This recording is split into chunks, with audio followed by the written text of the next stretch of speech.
E a história de hoje é a história da vovó Catarina, a preta velha. Os tambores tocavam o ritmo cadenciado dos orixás e nós dançávamos todos em volta de uma fogueira improvisada ou à luz de tochas de velas de cera que nós mesmos fazíamos. A comida era pouca, mas para passar a fome nós dançávamos a dança dos orixás. E assim, ao som dos tambores de nosso povo, nos divertíamos para não morrer de tristeza e sofrimento. Eu era chamada de feiticeira, mas eu não era feiticeira, eu era curandeira. Eu entendia de ervas com as quais fazia remédios para o meu povo. E de parto, eu era a parteira do povo de Angola, que estava errando naquela terra de meu Deus.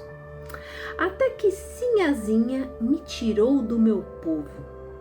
Ela não queria que eu usasse os meus conhecimentos para curar os negros, somente os brancos.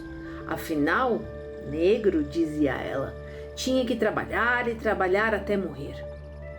Depois, era só substituir um pelo outro. Mas Dona Moça não pensava assim. Ela gostava de mim e eu dela. Eu fui jogada num canto, separada dos outros escravos. E todas as noites eu chorava ao saber que meu povo sofria e eu não podia fazer nada para ajudar. De dia, eu descascava coco e moía café no pilão. E à noite eu cantava, sozinha e solitária. E eu ouvia o cantar triste do meu povo, bem ali de longe. Ouvi o lamento dos negros de Angola pedindo a Oxalá a liberdade, que só depois nós entendemos o que era. E os tambores tocavam um lamento triste, o seu toque cadenciado, enquanto eu respondia de meu cativeiro com as minhas rezas. As rezas para os meus orixás.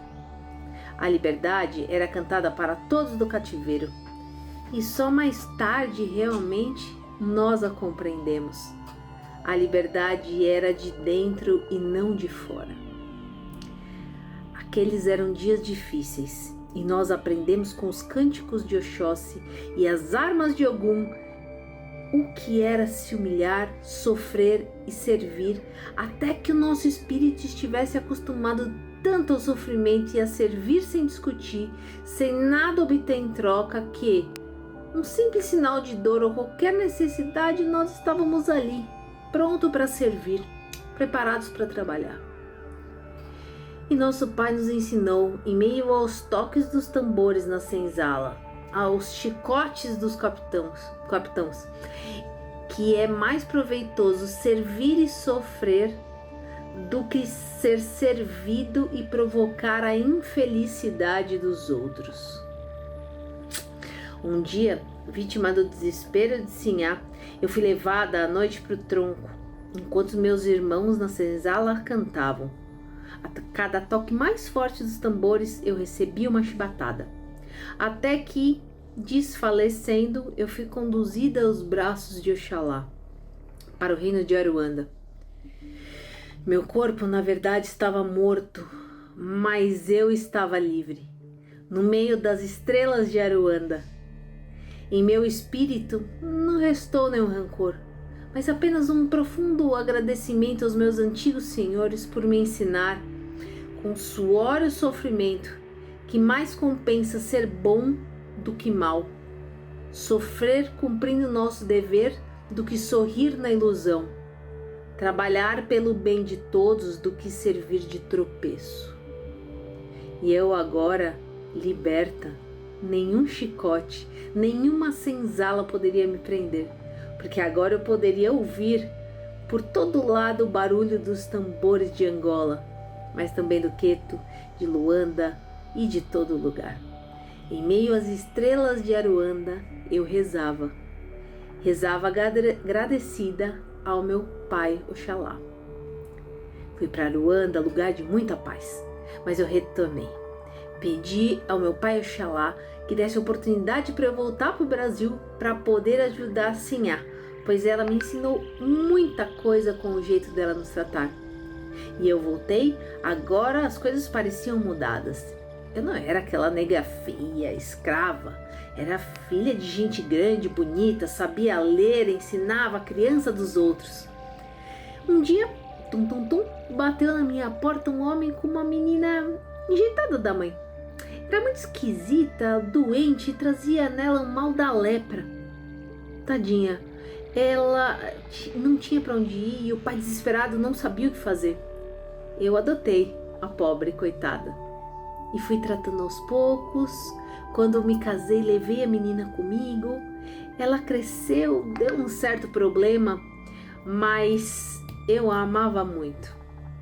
Até que um dia ela veio desencarnar nos meus braços, de um jeito que realmente fazia dó. E quando eu retornei para a Ruanda, que vocês chamam de plano espiritual, ela veio me receber com os braços abertos e chorando muito, muito mesmo. Perguntei por que chorava, se nós duas agora estávamos livres do sofrimento de carne, e então ela, transformando-se na minha frente, assumiu a afeição de Sinhazinha. Ela era minha Sinhá do tempo de cativeiro, e nós duas nos abraçamos e choramos juntas.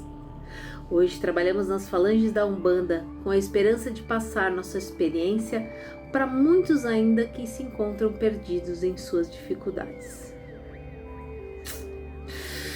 E essa foi a história de hoje, uma história muito bonita, uma história que traz pra gente inúmeros ensinamentos. Tenho certeza que cada um do seu lado conseguiu aproveitar muito bem.